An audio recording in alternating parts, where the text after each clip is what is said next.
श्री वल्लभाधीश की जय। गिरिराज धरण की जय। श्याम सुंदर श्यामने महारानी की जय।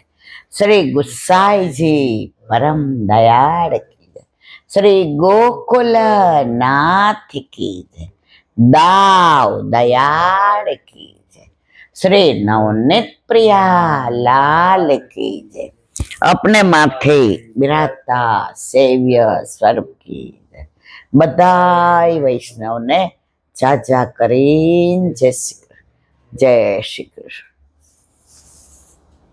हिंडोळाना दिवसो श्रावण मास एमां आजे बगीचा सातम पुष्टि मार्ग में पेरेलल बे लीला चाले। नंद बावानी वात्सल्य लीला बाळ लीला અને સામનેજીને નિકુંજમાં નિકુંજ લીલા। તો આમ આપણે બગીચાનો અર્થ જોઈએ તો એમ થાય બગીચામાં હિંડોળો, પણ એના કરતાં કાંઈક વિશેષ। પેલા નંદ બાવાની બગીચી, આપણે લોકો ત્યાં નંદગાંવ ગયા હતા ને, ત્યાં નંદ બાવાની બગીચી હતી। આમ જો તો એ બાળ લીલાનો ભાવ, પણ નિકુંજમાં સખીઓ ગોપીઓ એ બધા હિંડોળા સુંદર સજાવટ કરે અને સામનેજી ઠાકોરજીને જોટા નાખે અને ઠાકોરજી સામનેજીને જોટા નાખે। તો પેરેલેલા બે લીલા ચાલે। એટલે આજે છે બગીચા સાતમ। આવી જ ફાગણ મહિનામાં આવે બગીચાનો। પુષ્ટિ માર્ગમાં 365 કે 60 દિવસમાં 400 उत्सव। जो आ बधु ना हो तो माणस एक ने एक घरेडथी कंटाळी जाए। आपणे रोज दाळ भात रोटली शाक એટલે 2-4 દી થાય એટલે શું કહી, અરે યાર કાંઈક તો નવું બનાવો। દરેક માણસને વેરાયટી, કાંઈક વિવિધતા જોઈએ છે। એટલે જ ગુસાઈજીએ નિત્ય નવતમ લીલા શ્રુતિ ન પામે પાર, રાગ ભોગ સિંગાર ઋતુ પ્રમાણે, સમય પ્રમાણે, સંજોગ પ્રમાણે। હવે માનો કે અત્યારે હિંડોળાના દિવસો લેરિયાનાય આવે ને ચૂંદડીનાય આવે। હવે એમાં માનો કે આપણા ગુરુદેવનો પ્રાગટ્ય ઉત્સવ આવ્યો તો પછી પાછું આપણે ચેન્જ કરી શકીએ કે ભાઈ આજ મારા ગુરુદેવનો પ્રાગટ્ય ઉત્સવ છે, હું આ નવું વસ્ત્ર લાવી છું, આભૂષણ લાવી છું, તો આપણે એ પ્રમાણે યથા દેહે તથા દેવે। પુષ્ટિ માર્ગ એક જ એવો વિચક્ષણ પૃથક શરણ માર્ગોપદેષ્ટા, જેની અંદર ઘણા ઓલા પુસ્તક પ્રમાણે આ દિવસે આ શ્રૃંગાર આ। તો એક ભગવદ એવું કહેતા હતા એ કે ઉત્સવમાં એના પ્રમાણે હોય, બાકી તો આપણા ઘરે આપણા માથે બિરાજતા આપણા ઠાકોરજી આપણને જે પ્રેરણા કરે એવું આપણે ધરાવવાનું। ભગવદીઓ એ પ્રમાણે જ કરતા હતા। તો અત્યારે ઝૂલવાના દિવસો હવે તો કેટલા રહ્યા, 7 થયા ને અઠવાડિયું રહ્યો। મંદિરોમાં તો સૂકા મેવાનાય થાય ને લીલા મેવાનાય થાય ને મકાઈનાય થાય ને લીલી ઘટાઈ હોય ને બધું હોય। આપણા ઘરે આપણાથી પહોંચાય એટલું। એક વૈષ્ણવ કે મારે પલનું છે ને તો એમાં 2 ઓલા કરેલા છે। પલનું કરું ત્યારે 2 દાંડી અને એની અંદર 4 ભરાવે ને ઓલા બેન મેં કરાવડાવ્યો છે। એટલે હિંડોળામાં, કારણ કે અમે 2 રૂમ રસોડા ફ્લેટમાં રહીએ છીએ। હવે માળિયા બધાને ત્યાં હોય, તમારે બંગલા હોય ત્યાં, અમારે ત્યાં માળિયા હોય એમાં લિમિટેડ હોય। એટલે મારે એક આટલું ખાનું ઠાકોરજીનું, તો એની અંદર હિંડોળો ના હિંડોળો એ જ પલનું બની જાય, પલનું એ જ હિંડોળો બની જાય। ધીમે ધીમે બધું કરીએ છીએ, પણ પ્રભુ એવી કૃપા કરી છે કે દીકરો કહેતો હતો કે હવે ધંધો સ્ટાર્ટ કર્યો ત્યારે એમ થતું હતું કે ચાલશે કે નહીં ચાલે। અત્યારે ઠાકોરજીની એટલી કૃપા છે કે 3 બેડરૂમનો લઈએ તો મારો દીકરો એવું કહેતો હતો મમ્મી 1 બેડરૂમ તમારો, વળી કે મારા મિસ્ટર નથી, એટલે મેં કીધું ભાઈ તમારો એક છોકરાઓનો, એક મારા ઠાકોરજીનો। અને હજી મને એ કે પગની તકલીફ નહીં, એટલે હું તો મારે નીચે સુઈ રહું, કારણ કે ઠાકોરજીના રૂમમાં મારે પલંગ મૂકવો નહીં. પલંગ હોય એટલે જવામાં આવવામાં કરવામાં ફેર પડે. તો ઈલાબેન બાનું દેવા જવાના છે, એટલે જન્માષ્ટમી નોમની રાહ જોઈએ. મેં કીધું પ્રભુ પોતાની વ્યવસ્થા કરી જ લે છે, આપણે એ ચિંતા કરવાની. જો એક રૂમવાળા સેવા પહોંચે છે, અને 10 રૂમ હોય ને એ સીડીની નીચે ઠાકોરજી હોય છે. આપણે ઓલા ડોક્ટરને ત્યાં ગયા હતા, એટલો મોટો મનોરથ કર્યો ને રસિયાવાળાને બોલાવ્યા ને કીર્તનિયાને બોલાવ્યા ને જાંજ ને પખાવજ ને કેટલા બધા વૈષ્ણવ ને. હવે આપણે આ તો લગભગ 40-30 આપણે પહેલી વાર ગયા. મેં કીધું આમનો આટલો વૈભવ, આટલા મોટા ડોક્ટર, તો આમના ઠાકોરજીનું મંદિર એવું હશે, આમના ઠાકોરજી બિરાજતા એવામાં હશે. હવે આપણે વાયા મીડિયા ગયા હતા, આપણે ડાયરેક્ટ કઈ એની યાર ઓળખાણ નહોતી. એમણે કહ્યું હતું એક ભગવતીને કે તમે 8-10 જણા આવજો ને, જે આ હિંડોળા આપણે રસિયા ગાય ને તો ઝીલવા વાળા જોઈએ. હવે લગભગ ચાન્સ થઈ ઓફિસમાં મારી રજા હતી, અને છોકરાઓ બે તમે ક્યાં હતા, મને એમ છે કે ક્યાંક જંબુસર કે ત્યાં પગાર કરવા. તો બે છોકરાઓને પૂછ્યું કે 11 વાગશે આવું છે? એ કે મમ્મી આઈસ્ક્રીમ ખવડાવી દે. આઈસ્ક્રીમ ખવડાવીને લઈ ગઈ. હવે એમાં વચ્ચે રિસેસ પડે, 1-1.5 કલાક થયો, જમાવટ થઈ. પછી મને એમ છે રગડા પેટીસ ને આઈસ્ક્રીમ ને બધું.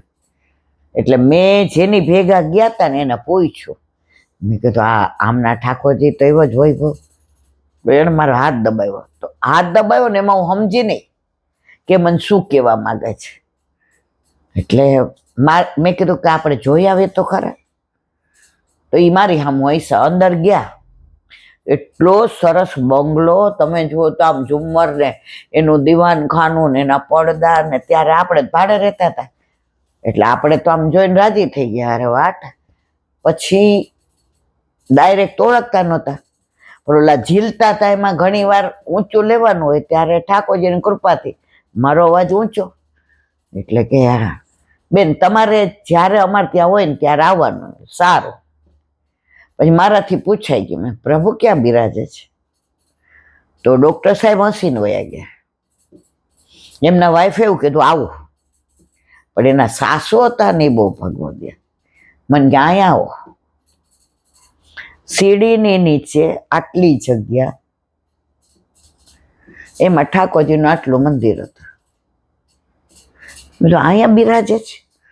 મને કે બેટા બોલશો નહીં. આમાં મારે તો કેવું છે, મારી ઉંમર આવી, હવે મારે સ્ટૂલ ઉપર બેસવું પડે. અંદર જવું હોય તો અહીંથી બરાબર નીચું વળીને જવું પડે, કારણ કે એની ઊંચાઈ ઓલા સીડી. એ કે 2-3 વાર મેં કીધું આ ધબ તમે સીડી ઉપર ચડો અને ઉતરો તો ઠાકોરજીને શ્રમ. એ કે ભગવાનના એવું થોડું હોય એમ કે. એ કે હજી એ લોકો સાક્ષાત નથી માનતા, એટલા ધબધબ અવાજ આવે, સીડી નીચે ના રખાય. હવે મેં કીધું તો પછી તમારા રૂમમાં? એ કે મારા રૂમમાં મહેમાન આવે ને ત્યારે મારે એ કે બેઠક રૂમમાં સુવાનું ઈલાબેન, અને મારો રૂમ મહેમાન ના આપવાનો. પછી જે મારી ભેગા ભગવતી હતા ને એને કીધું બા શ્યામ રાખે તેમ રહીએ, શ્યામ રાખે તેમ રહીએ ઉદ્ધવજી, શ્યામ રાખે તેમ રહીએ. મારા શ્યામને કાંઈ નવ કહીએ ઉદ્ધવજી, શ્યામ રાખે તેમ. એમણે સરસ કીધું બા ઠાકોરજીની સન્મુખ કોઈ રીત તમારા સિવાય, એને એ બધી ખબર હશે. આપણા ઘરે ઠાકોરજી નહોતો એટલે આપણે બહુ પંચાયત ન કરાય. તો કે આ સન્મુખ, તો કે સેવામાં હાથ કોણ પવિત્ર કરે? તો કે હું. મેવો ને જારીજી ને દૂધ, ઓટ્યો દૂધ ને બધું કોણ કરે? તો કે હું. એ કે એ લોકો તો એ લોકો શું કરે છોડો ને બા. આખા ઘરમાં પ્રભુએ તમને પસંદ કર્યા કે મારી માના હાથની સેવા લીધી, તો દુનિયામાં તમારા ઉપર કૃપા કરીને તમને સિલેક્ટ કર્યા. છોડો આ બધું, તમને સીડી નીચે જવામાં તકલીફ પડે છે ને, તમને ઠાકોરજીની ચિંતા થાય છે ને, ઠાકોરજીની વ્યવસ્થા કરશે. હવે દોઢ વર્ષ પછી પ્રભુ કૃપા કરે જ. એનો એક દીકરો અમેરિકા રહેતો હતો. હવે 16 વર્ષથી ત્યાં હતો, એટલે સિટીઝન તો થઈ ગયા હતા. એની વહુ અમેરિકન હતી, એટલે એ તો અહીંયા આવવાની શક્યતાઓ છે. હવે એ લોકો 2-4 વાર આવ્યા ગયા તો ઉતરે તો અહીંયા જ્યાં બા હોય ત્યાં જ. હવે ઓલી જે અમેરિકન હતી ને એને લોર્ડ કૃષ્ણ પર એટલો પ્રેમ થઈ ગયો, પ્રેમની પરાકાષ્ઠા. તો એને એક જ દીકરી હતી. અમેરિકામાં તો એક દીકરી હોય કે દીકરો હોય. એનું નામ નેન્સી. એને આ ભાઈને કીધું, કોને? આ બાના દીકરાને, જે ઓલા ડોક્ટર થી મોટો કે નાનો ખબર નહીં. એ કે મારે નેન્સીને ઇન્ડિયન બનાવી છે. મને હું કેવી રીતે, મારા ફાધર મધરે ડાયવોર્સ લીધા, મારા મધર બીજાને પરણા, એટલે કે મારું જે યુવાની ને બચપન એટલું ખરાબ ગયું છે. ઇન્ડિયામાં મેં જોયું બધા એડજસ્ટ કરીને રહે છે, એટલે પ્રેમ છે. આજે ભાઈ કેવા બાને રાખે, ભલે કેમ રાખે બહુ અગત્ય નહીં. અને લોર્ડ કૃષ્ણ ત્યાં છે, એટલે એને કે તું વિચારી લે. મહિનો અહીંયા રહ્યા. હવે એને વર્તન જોયું કે બાને આ લોકો કેટલી ખરાબ રીતે રાખે છે. બા કાંઈ બોલે તો એનું ઇન્સલ્ટ કરી નાખે, આમ તેમ. પણ બંગલો કોના નામે હતો? બાના નામે. બાપુજી તો હતા ને, લીલામાં પહોંચી ગયા. એટલે પછી એકવાર રાત્રે બેઠા હતા ત્યારે એને વાત કરી કે આપણે બધા જોઈન્ટ ફેમિલીમાં રહી શકીએ. એટલે ડોક્ટરને એના વાઈફે ના પાડી. એ કે ના, બા અમારી ભેગા રહે છે ને એટલું બસ છે, તમારે અહીંયા આવવાનું છે. એ કે બા તો મારી ભેગા જઈશ. કોણે કીધું ખબર છે? ઇંગ્લિશમાં ઓલી અમેરિકન લેડીએ. ઓલી નેન્સી કે નો, ગ્રાન્ડ મધર વિથ મી, મારી સાથે જ રહે. ત્યારે ઓલાએ સ્વાર્થ પોતાનો વ્યક્ત કર્યો. આ બંગલામાં અમે બાને 9 વર્ષથી રાખીએ છીએ, આ બંગલો અમારો, કાંઈ વાંધો નહીં. મને બંગલો, કારણ કે બે ત્યાં કમાતા હતા અને બે સારી પોસ્ટ ઉપર હતા, પૈસા ઘણા હતા અને ડોલરને રૂપિયામાં કન્વર્ટ કરવા હતા. કે બા અમારા ભેગા રહેશે. એ કાંઈ વાંધો નહીં, 9 વર્ષ મેં રાખ્યા, રાખતો 9 વર્ષ. તને ખબર પડે આખો દી કે એમના દેવલા લઈને બેસી રહેવાનું ને આખો દિવસ કે આ કીર્તન કરવાના ને મોટેથી ને ગાવાનું. ઓલો કે કાંઈ વાંધો નહીં. પ્રભુ સર્વ સમર્થો હિ તત્વ નિશ્ચિતતા વ્રજેત. 1.25 વર્ષમાં આવજા 2-3 વાર કર્યું. ઓલીને પૂછ્યું, સિટીઝન હતા એટલે બીજો ચિંતા, તું અહીંયા મારે એડજસ્ટ નથી થવાનું, બા મારી સાથે એડજસ્ટ થશે. કારણ કે ત્યાં એ ઓલો પ્યોર વૈષ્ણવ હતો, પણ એ લેડી હતી નોનવેજ ખાતી હતી. ત્યારે ઓલાએ કીધું કે જો તારે લોર્ડ કૃષ્ણ જોઈતા હોય તો બ્રહ્મ સંબંધ લેવું પડે, કંઠી પહેરવી પડે, આ તારું ખાવાનું, પછી રાતના પીવાનું, આ સિગારેટ. એ કે તું મને 1 મહિનો આપ. 1 મહિનો બંગલો મોડું રહેવા ગયા. ઓલે બધું છોડી દીધું. તમે માનશો ને, લસણ ડુંગળી છોડી દીધા. અને ઠાકોરજીનો રૂમ એના બંગલામાં એવો સરસ બનાવડાવ્યો. એ શ્રીનાથજીમાં જેવા બારણા અને કોતરણી ત્યાંથી લઈ આવ્યા ઓલાને કે તું મને અહીંયા આવી રીતે બધું કરી દે. એ રૂમમાં જ હિંડોળો ને પલનો ને રથ ને તમે જુઓ તો એટલું સરસ. પછી વાસ્તુ કરવાનો હતો એટલે બધાએ કીધું કે આ અવાવરી જગ્યા હતી, એમાં ભાઈએ બંગલો બાંધ્યો છે, રહેવા નથી. એટલે એને બાને પૂછ્યું, કોને? ઓલી ફોરેન લેડીએ. બા આપણે વાસ્તામાં, એ કે આપણે વાસ્તામાં કાંઈ ન કરાય, આપણા ઠાકોરજીને પધરાવ્યું. 5-25 વૈષ્ણવો જે તમને અનુકૂળ હોય એને મુઠ્ઠી મગનો મનોરથ કરીએ, નંદ ઘેર આનંદ ભયો કરીએ અને વધાયું ગાઈએ. અને અનુકૂળ હોય તો તે જેની પાસે હમણાં બ્રહ્મ સંબંધ લીધો એ ગુરુદેવનો અને વહુજીની યુગલ સ્વરૂપ પદ મસ્ત કાર્ડ. એ જમાનામાં 40 વર્ષ પહેલા કેવું મોબાઈલનું મસ્ત કાર્ડે છપાવ્યા, ઉપર લખાયું વધામણા.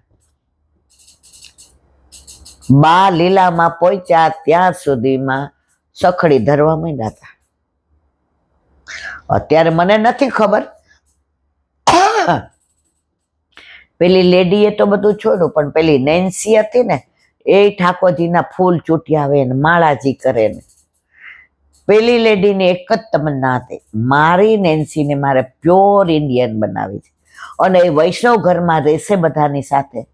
એના ભાઈએ બંગલો પચાવી પડ્યો. બાએ કીધું કે બેયનો ભાગ હોય તો અડધા પૈસા કાતું ને આપી દે બંગલો લઈ. તો કે આ જે ફોરેનર હતો એની એ કે બા નો પ્રોબ્લેમ, ભાઈ છે ને એણે 9 વર્ષ અમે તમને કાંઈ સાચવી ના શક્યા, એણે 9 વર્ષ સુધી તમારી સેવા કરી છે ઓન બિહાફ ઓફ અમારા વતી.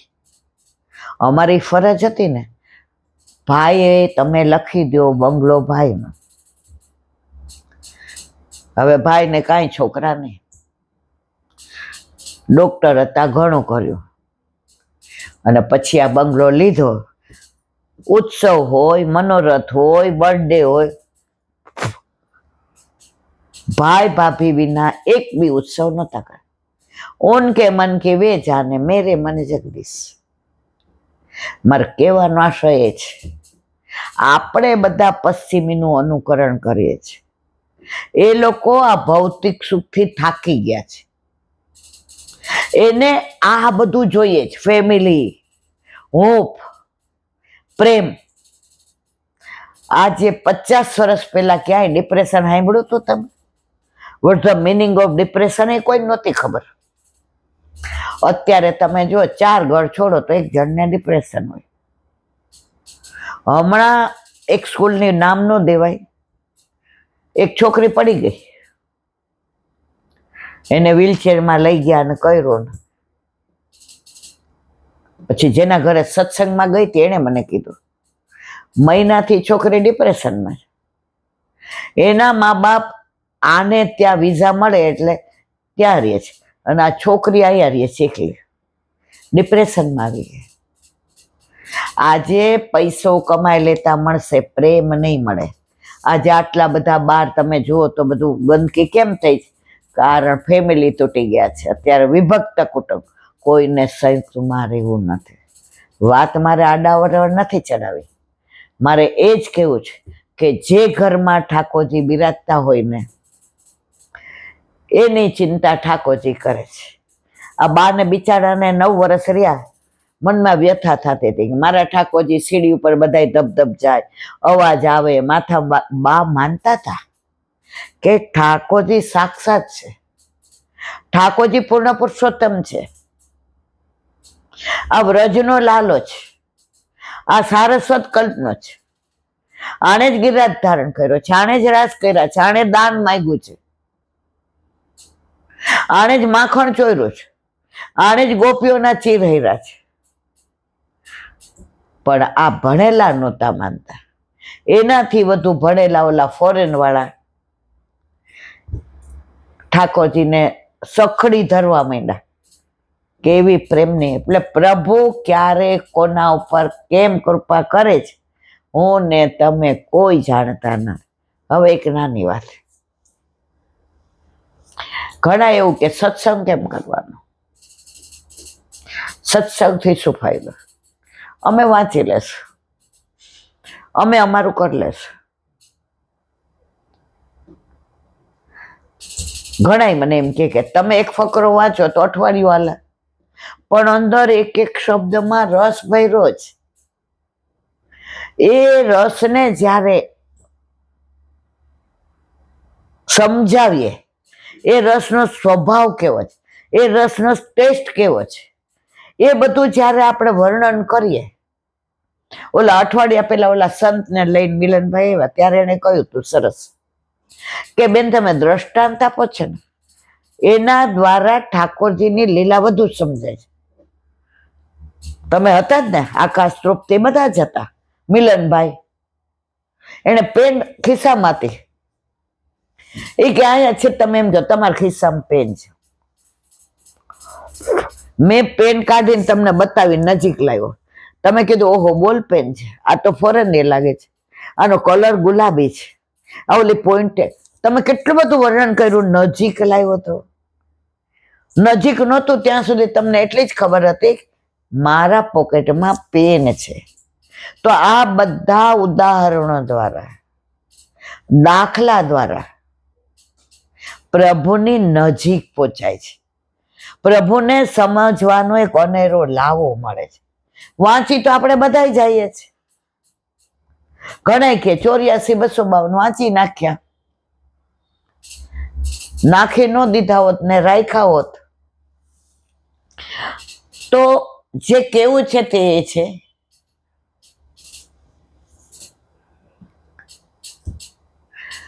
સત્સંગમાં જે ભગવદીઓ છે, ગુરુ છે, એના વચનમાં અમૃત ઝરે છે. એટલે જો વચનામૃત, નયનામૃત, પ્રેમામૃત, રસામૃત, ચરણામૃત, આ બધા કેમ અમૃત? તો એનો દાખલો આપ્યો કે અમૃત ખરેખર ક્યાં છે? તો કે અમૃત તો સમુદ્રમાં. જ્યારે દેવ અને દાનવોએ સમુદ્ર મંથન કર્યું ત્યારે શું નીકળ્યું? અમૃત. તો અમૃત ક્યાં છે? સમુદ્રમાં. તો કે જો સમુદ્રમાં અમૃત હોય તો સમુદ્ર ખારો કેવી રીતે હોય?